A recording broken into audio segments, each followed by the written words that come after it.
देखो भाई, वर्ग नवम में हम लोग बायो में एक बहुत बड़ा चैप्टर है जीव विविधता। उसमें हम एनसीईआरटी किताब से क्वेश्चन का आंसर बता रहे हैं कि जीवों के 5 जगत में वर्गीकरण के आधार की व्याख्या कीजिए। तो जीवों के 5 जगत में वर्गीकरण के आधार निम्नलिखित हैं।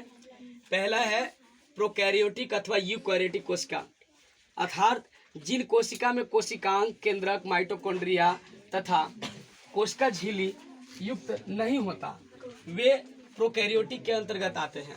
जैसे नीलहरी शैवाल, जीवाणु, साइनोबैक्टीरिया, माइकोप्लाज्मा, ये सब जो चीज़ें हैं वो आ जाता है किसमें? प्रोकैरियोटिक में आ जाता है।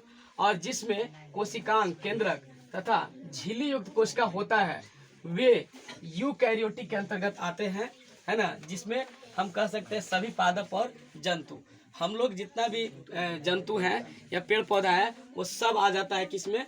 यूकैरियोटिक में आ जाता है। दूसरा है एक कोशिकीय जीव अथवा बहुकोशिकीय जीव के आधार पर वर्गीकरण किया जाता है।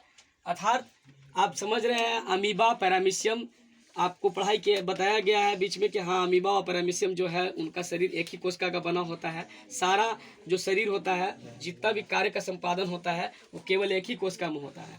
जबकि बहुकोशिकीय का मतलब है कि उनका कोशिका ज़्यादा होता है, उनके शरीर में एक जटिल मतलब उसका शरीर का निर्माण होता है। जैसे पादप और जंतु में हम कह सकते हैं कि वो बहुकोशिकीय होते हैं। इस आधार पर भी जंतुओं को वर्गीकृत किया जा सकता है, यह किया गया है।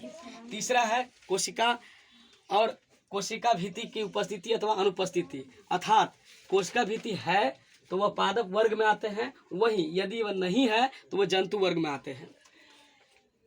पोषण का तरीका चौथा है, यदि कोशिका में